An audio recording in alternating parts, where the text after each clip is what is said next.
Hello নমস্কার everyone, সবাই কেমন আছেন? আশা করি সবাই ভালো আছেন।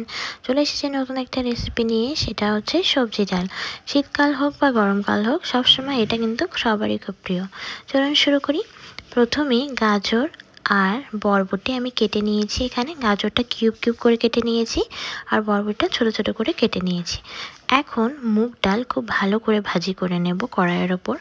যখন সুন্দর একটা গন্ধ চলে আসবে তখন বুঝতে হবে এটা ভাজি হয়ে গেছে।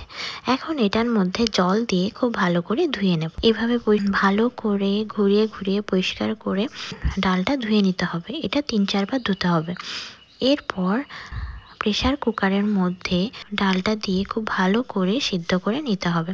3 থেকে 4টা সিটি দিলেই এটা সিদ্ধ হয়ে যাবে। এখন এটা মুখ খুলে খুব ভালো করে ঘেটে নিয়ে এটার মধ্যে জল দিয়ে দিচ্ছি। এখন জলটা গরম হলে এর মধ্যে 4টা কাঁচা ঝাল দিয়ে দিচ্ছি। এখন খুব ভালো করে মিক্স করে নিচ্ছি।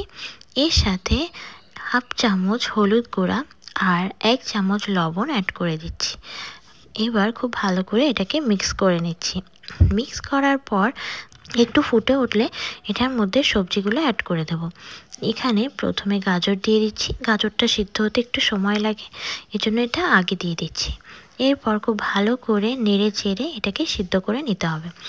এখন একটু সিদ্ধ হয়ে গেলে এটার মধ্যে বরবটিগুলো দিয়ে দেব। বরবটি দিয়ে একটু নেড়ে চেড়ে রেখে দেবো সিদ্ধ হওয়ার জন্য।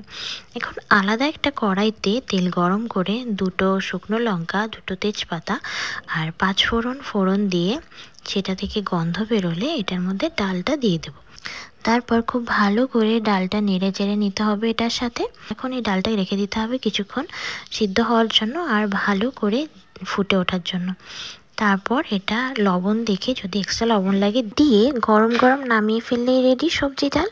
ভিডিওটি ভালো লাগলে অবশ্যই লাইক করে দেবেন, শেয়ার করে দেবেন। Thank you.